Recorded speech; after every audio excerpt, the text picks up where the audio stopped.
तो first of all sorry for the delay in video and dreams के ऊपर ये वीडियो मैंने बनानी थी।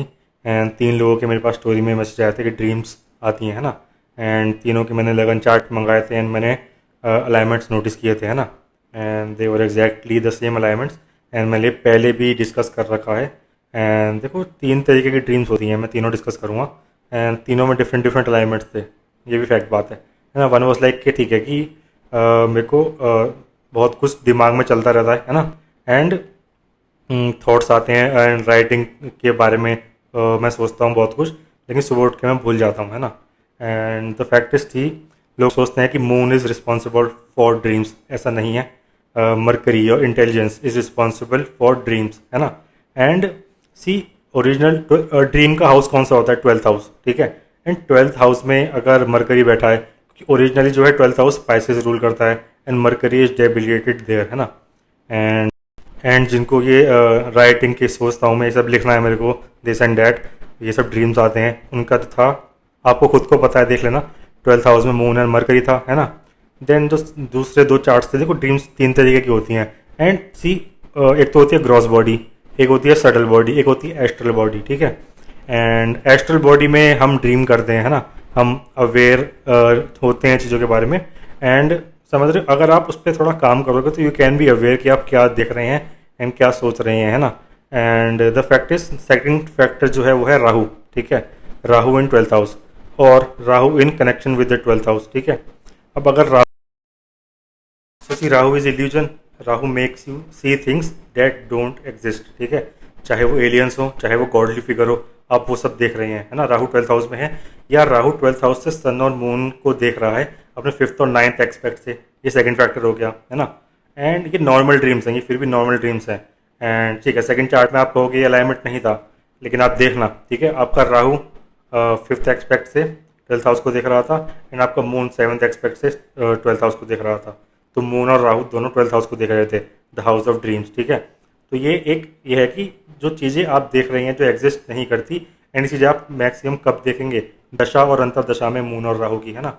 एंड ठीक है, अदर फैक्टर जो है कि वो है थोड़ा कि जिनको एलियंस वगैरह दिखाई देते हैं, भूत दिखाई देते हैं, वो डर जाते हैं सपने में, वो चीज़ कैसे देखें? वो हम देखते हैं 8th हाउस से।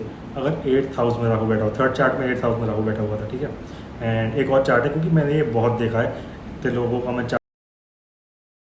लोगों का चार्ट मैं डेली बेस पे देखता हूँ। एंड ठीक है कि थर्ड का था राहु इन 8th हाउस, एंड एक फोर्थ चार्ट पे था कि राहु 8th हाउस में था।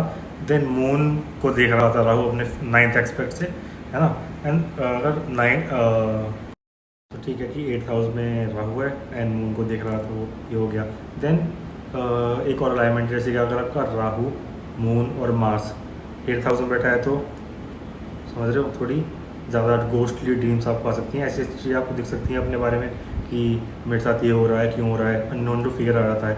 एंड राहु, सन और मून आ गया आपके 8th हाउस में। देन एक और फैक्टर है मून और केतु। अगर मून और केतु आपका 8th हाउस में बैठा, तो ऐसा भी हो सकता है आपको आधे कट्टे सर दिखाई दें, समझ रहे हो। क्योंकि केतु इज़ हेडलेस प्लैनेट, है ना। Moon is your emotions, your mind. 12th house में अगर मून अगर होना है तो नॉर्मल ड्रीम्स वगैरह आपको आ सकती हैं, आप डर सकते हो, ठीक है। केतु साथ में बैठा है तो आप बहुत ज़्यादा डर सकते हो। फैक्ट ये है, अननोन फियर कि ऐसा क्यों हो गया, उसने मेरे साथ ऐसा क्यों किया, ऐसा मेरे साथ ना हो जाए, कोई मेरे साथ ऐसा ना कर दे, दिस एंड दैट। एंड देखो ठीक है कि universe just want to teach you certain lessons, ये सब आपको चीज़ें दिखाई दे रही हैं, इसका एज इन रियल लाइफ कुछ मतलब नहीं है ना। एंड चीज़ें आपको दिखती हैं, आप डर जाते हो, या फिर आप गॉडली फिगर को देखते हो। एंड आप समझ लो, चाहे वो 8th हाउस से अगर आप रिलेट करोगे तो वो थोड़ी ज़्यादा कॉस्टली एलियंस एक्टिविटी होती हैं। 12th हाउस से नॉर्मल ड्रीम्स वगैरह जो होती हैं। And you have to understand if godly figures भी आप देख रहे हैं, तो वो भी एक इल्यूजन है जो राहु क्रिएट कर रहा है रात के टाइम पे, वो 12th हाउस स्लीप का है। एंड जो सबसे पहला फैक्टर था मून और मरकरी वाला, सी ठीक है, आप नींद में आप चीज़ें सोच रहे हैं, ठीक है। एंड आप सोच रहे हो कि मेरे को सारे काम करने हैं, मेरे को लिखना है, एंड ये आइडियाज़ आपके दिमाग में आ रहे हैं, वो आपको अपनी नींद प्रॉपर सही करनी पड़ेगी। आपको वर्कआउट करना पड़ेगा, आपको सिल्वर वाटर, चांदी का पानी पीना पड़ेगा, जो आपका दिमाग को शांत करेगा, ठीक है।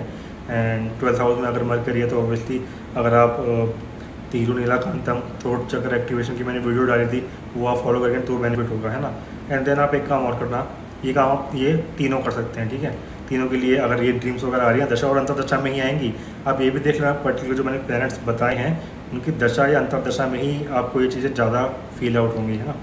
एंड एक जो होता है ना, लोहे की नाइफ, लोहे का चक्कू या नेल कटर, प्योर लोहे की चीज़ कोई अपने गद्दे के नीचे आप रख लें तो ड्रीम्स वगैरह आपको नहीं आने की। एंड ऑब्वियसली वर्कआउट करेंगे तो आप थक के सो जाएंगे, है ना। देन आप एक काम और कर सकते हैं कि 2 डिब्बी केसर लेना, प्योर केसर, एंड उसको रैप करना आप येलो क्लॉथ में और अपने पिलो के अंदर सील कर देना। एंड थर्डली देखो, मैंने ये सारी चीज़ें और को बताई हैं, है ना।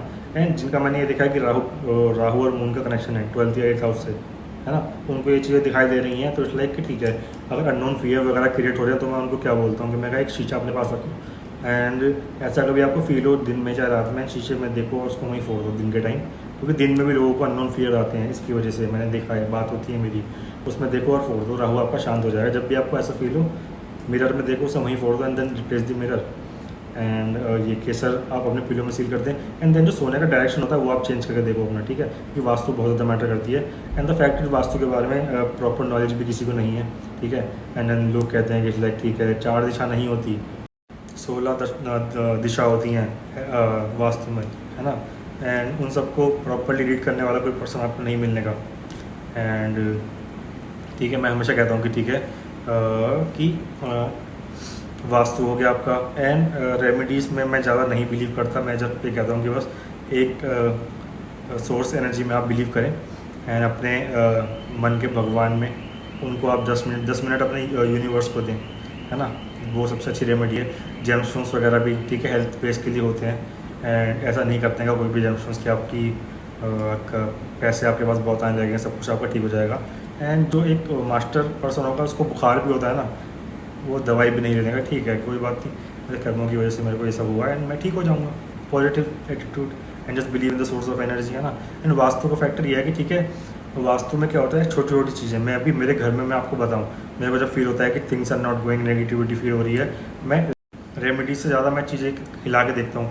अपनी स्टडी टेबल मैंने हिला दी, देन बुक शेल्फ जो है वो मैंने हिला के देखा, समझ रहे हो। 10-10 डिग्री का फ़र्क पड़ जाता है नक्षत्र के हिसाब से, उसके हिसाब से, समझ रहे हो। एंड देन एक रेमेडी मैं बताता हूँ कि वो 10th हाउस एनिमल रख सकते हो आप कैरियर के लिए, मैरिज के लिए 7th हाउस एनिमल हो गया, है ना।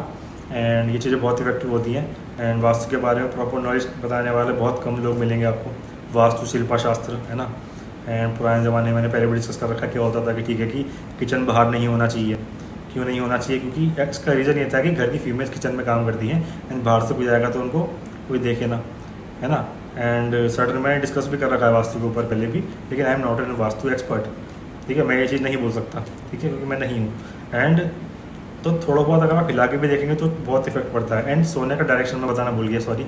आप नॉर्थ की तरफ सर करके नहीं सोएंगे, आपका जो सर है वो साउथ की तरफ होना चाहिए, ठीक है। साउथ की तरफ आपका सर होना चाहिए। एंड अगर ज़्यादा दिक्कत आ रही है तो एंड उसके बाद भी सॉर्ट आउट नहीं होता तो मैं क्या होता है, वैसे हो जाता है मैक्सिमम केस में। मैंने देखा है कि सिल्वर नाइफ आपने रखी है, केसर आपने रखी है, चांदी का पानी आप पी रहे हैं एंड समझ रहे हो ये चीज़ मून के उससे भी इफेक्ट करती है, समझ रहे हो। पूर्णिमा के टाइम पे ज़्यादा नहीं होने का, जैसे जैसे अमावस्या की तरफ जाएगा तो आप ज़्यादा डार्क फील करेंगे। एंड एक रेमेडी ये भी है कि पूर्णिमा के दिन आप रात के टाइम छत पे जाके मून को वाटर दें, हाँ ये भी मैं बताता हूँ। एंड और क्या कर सकते हैं आप कि अगर ये सब इफेक्ट नहीं कर रहा है तो अपने सर के साइड में मैं कहता हूँ कि तांबे के लोटे में आप पानी फिलअप करें। एंड पानी फिलअप करके जब सुबह उठें एंड उस पानी को आपको बाहर प्लांट्स में डाल के आना है। एंड उसके बाद भी ज़्यादा इशू आ रहा है तो लास्ट रेमेडी होती है कि ठीक है कि आप दूध रखें एक गिलास अपने साइड में, सोते टाइम सर के साइड में। एंड सुबह उठ के बबून के पेड़ में आपको डालना है 43 डेज तक रेगुलर बेस पे। सो या दैट्स इट, ठीक है। कोई इसमें घबराने वाली बात नहीं है, कोई ऐसा सर्टन मैसेज नहीं होता है। इट्स जस्ट ठीक है, प्लैनेट्स की वजह से आपको चीज़ें दिखती हैं, आप सोचते हो एंड यू लाइक ठीक है कि ये सब मेरे साथ क्यों हो रहा है, लेकिन घबराने वाली कोई बात नहीं है। विद टाइम जब प्लैनेट्स मैच्योर हो जाते हैं ये चीज़ आपको नहीं इफेक्ट करेंगी, है ना। एंड दशा दशा में आपको ज़्यादा इफेक्ट करेंगे। बेसिकली ये रहा हुआ है इल्यूजन। गोस्टली फिगर मैंने आपको बता दिया 8th हाउस से ज़्यादा होती है, 12th हाउस से भी होती है, 8th हाउस से ज़्यादा होती है। एंड जो मरकरी है वो एक अलग फैक्टर है, ये सारे अलाइनमेंट्स होते हैं and nothing to worry about. And अब मैं वो डिस्कस करूँगा कि न्यूरोलॉजिकल फैक्टर 11 लोगों को बहुत दिख रहा है, 69 नंबर बहुत दिख रहा है, तो उसका बेसिकली मीनिंग क्या होता है न्यूरोलॉजी के हिसाब से भी मैं डिस्कस करूँगा। एंड देन एस्ट्रोलॉजिकल फैक्टर के हिसाब से कि उनका एक्चुअल मीनिंग क्या होता है, ठीक है, according to me, according to my studies, that's it, ठीक है। Bye, take care. And story में भी I try to reply, bye.